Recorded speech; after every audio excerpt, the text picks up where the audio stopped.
Hello and welcome to my channel Shivani tuition centre and this is the third part of the video लोकतंत्र व्यवस्था का संकट। हमने अभी से पहले 2 पार्ट क्लियर कर चुके हैं जिसमें हमने पढ़ा था कि आपातकाल क्या होता है, आपातकाल के कारण क्या थे और आपातकाल कैसे लगाया गया, और ये है थर्ड वीडियो। आपातकाल लगाने के क्या क्या कारण थे। अब आपातकाल लग चुका है, आपातकाल लगने के बाद क्या परिणाम निकले, क्या क्या हुआ वो देखते हैं। पहला कारण क्या था? हड़ताल। परिणाम क्या था? हड़ताल। हड़तालें जो थी वो बिल्कुल क्या कर दी गई? बंद। हड़तालों को रोक दिया गया, जितनी भी हड़तालें थी सबको रोक दिया गया। फिर क्या हुई?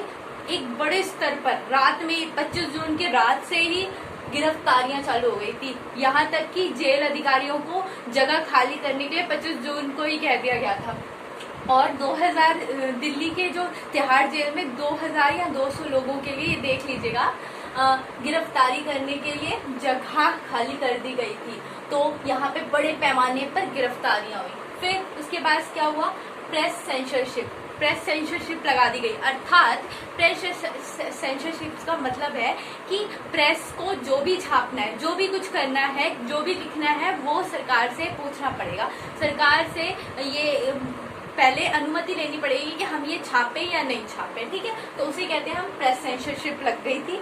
फिर जो हमारे देश में उस टाइम मौजूदा संगठन थे, जैसे कि आरएसएस, जमाते इस्लाम, जो धार्मिक संगठन थे, उन सब पे भी रोक लगा दी और उन सब के जितने भी जो मुख्य सदस्य थे उनको गिरफ्तार कर लिया गया, क्योंकि माना जाता है कि ये लोग हिंसा को बढ़ा सकते थे। इसीलिए इनको पूरी तरीके से बंद कर दिया गया। उस टाइम रोक लगा दी गई थी इन पे। फिर जो अगला कारण, वो उसके अंदर जो परिणाम निकला, फिर उसमें क्या किया उन्होंने?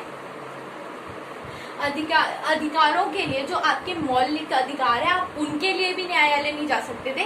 कि आपका कोई अगर मौलिक अधिकार का हनन हो रहा है तो आप वो न्यायालय जाके उसके विरुद्ध बोल भी नहीं सकते थे, या उसके विरुद्ध आप जांच भी नहीं करवा सकते थे। तो उस पर भी रोक लग दी गई।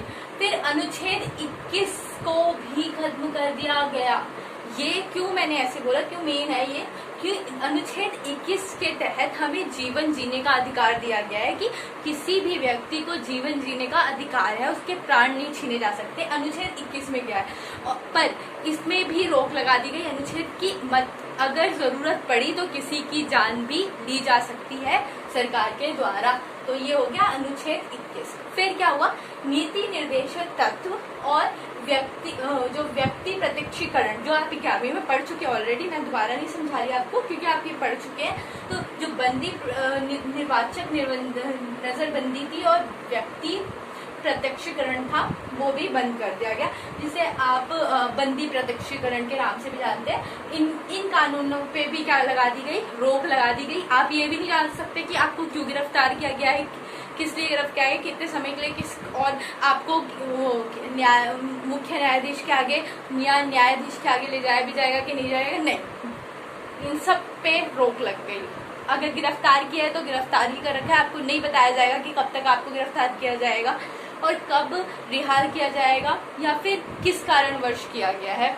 बस आपको शक की बिना पर गिरफ्तार कर लिया जाएगा। फिर अगला क्या हुआ कि प्रेस सेंसरशिप लग गई थी।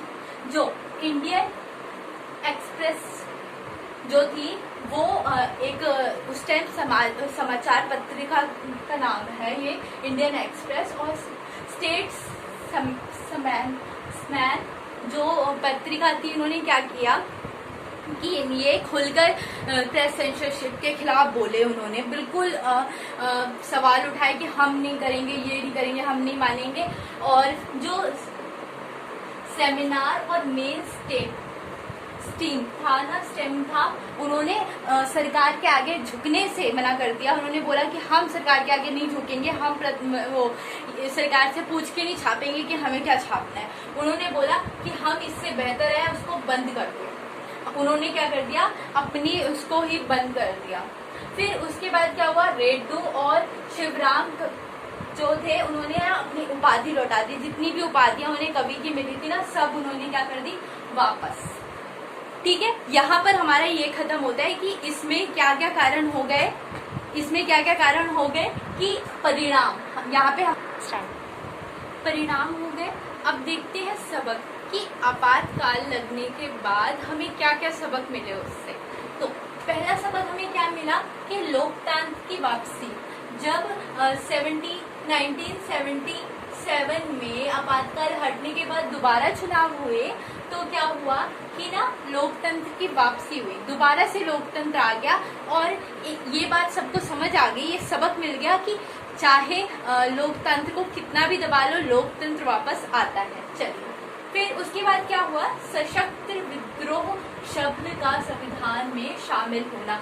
आपको मैंने पहले ही बताया था, फर्स्ट वीडियो में बताया था कि जो आपातकाल था वो यह कहकर लगाया गया था कि अंदरूनी गड़बड़ी के कारण आपातकाल लगाया जा रहा है, पर अब ये शब्द को हटा दिया गया और सशक्त विद्रोह को उसकी जगह मिल गई, सशक्त विद्रोह। और संविधान में जब सशक्त विद्रोह हो देश के अंदर तभी आपातकाल लगाने की अनुमति मिल सकती है संविधान से। ठीक है, ये हो गया हमारा दूसरा कारण, पहला और दूसरा। दूसरा हमारा सबक क्या मिला हमें, तीसरा सबक क्या मिला हमें, नागरिक अधिकारों की रक्षा के लिए संगठन। हमें अब न्यायालय ने क्या आदेश दिया कि जो नागरिक की अधिकारों के लिए रक्षा के लिए ना संगठन होने चाहिए, उनको बता सके, उनकी वो जो मौलिक अधिकार है उनकी रक्षा कर सके, कुछ संगठन बनाने चाहिए, वो बन गए हमारे संगठन। ठीक है, सबक मिल गया हमें।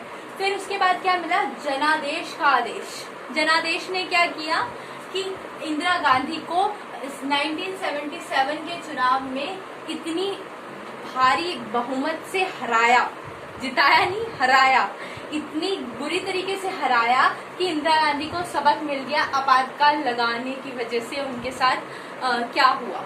ठीक है, ये हो गया। फिर पांचवा हमारे क्या आ गया, स्थिर सरकार के पक्ष में समर्थन।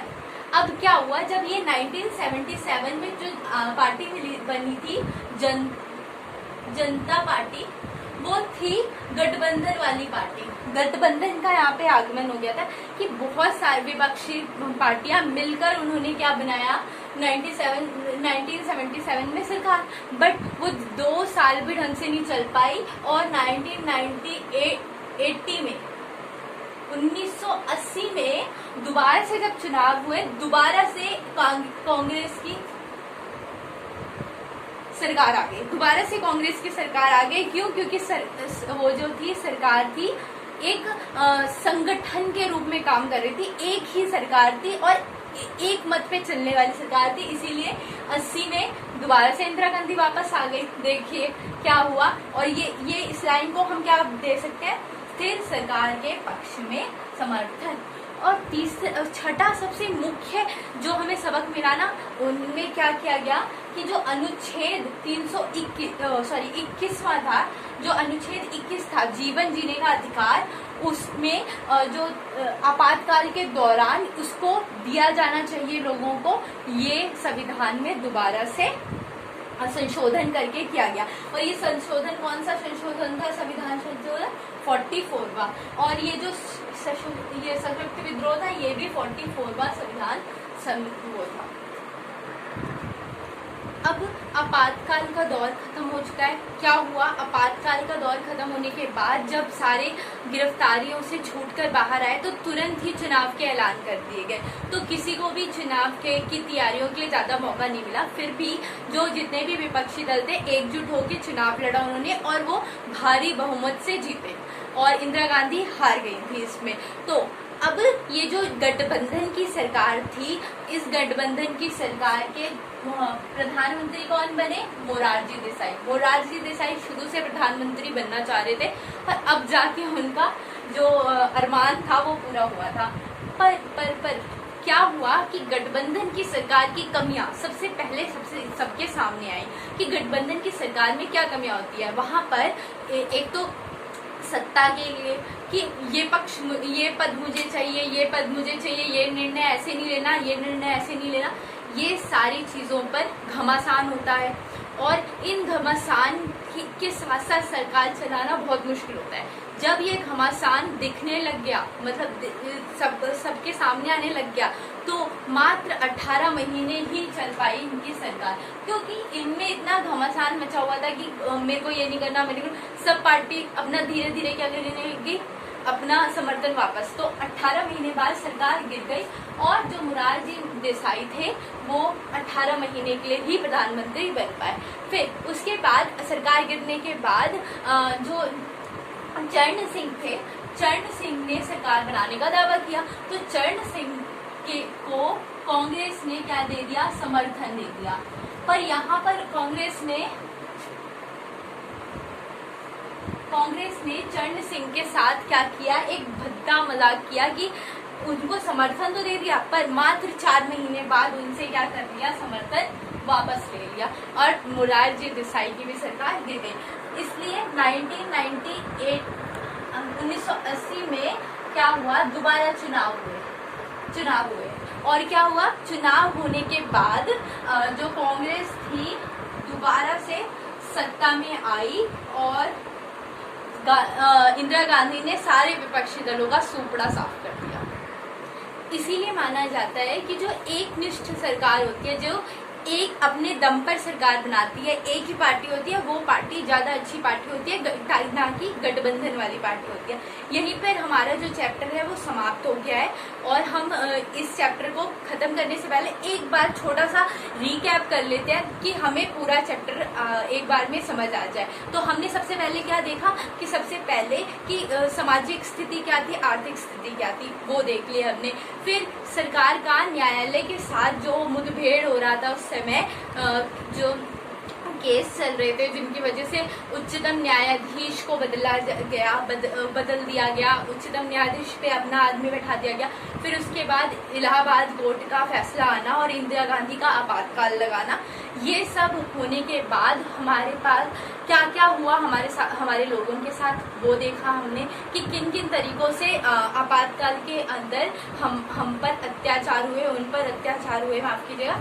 और उसके बाद हमने क्या पढ़े, सबक पढ़े कि उन आपातकाल से हमें क्या क्या चीजें सबक मिली, सबक की आपातकाल हमें क्यों नहीं लगाना चाहिए, क्यों नहीं आपातकाल लगना चाहिए। उसके बाद हमने क्या पढ़ा, उसके बाद हमने पढ़ा कि आपातकाल के दौरान क्या, ये सारी चीजें पढ़ने के बाद हमने देखा कि जो गठबंधन वाली पार्टी होती है वो ज्यादा समय तक नहीं चल पाती क्योंकि उनके अंदर मनभेद और मतभेद दोनों होते हैं। वो उनके साथ में खड़े तो होते हैं पर क्या होता है कि वो लोग एक मुद्दे पर एक निष्ठ नहीं हो पाते, इसीलिए इंदिरा गांधी वापस आ गई। इससे इंदिरा गांधी के व्यक्तित्व का प्रभाव पता चलता है। तो धन्यवाद ये देखने के लिए, और अगर अच्छा लगा तो लाइक कीजिए, सब्सक्राइब कीजिए। Thank you.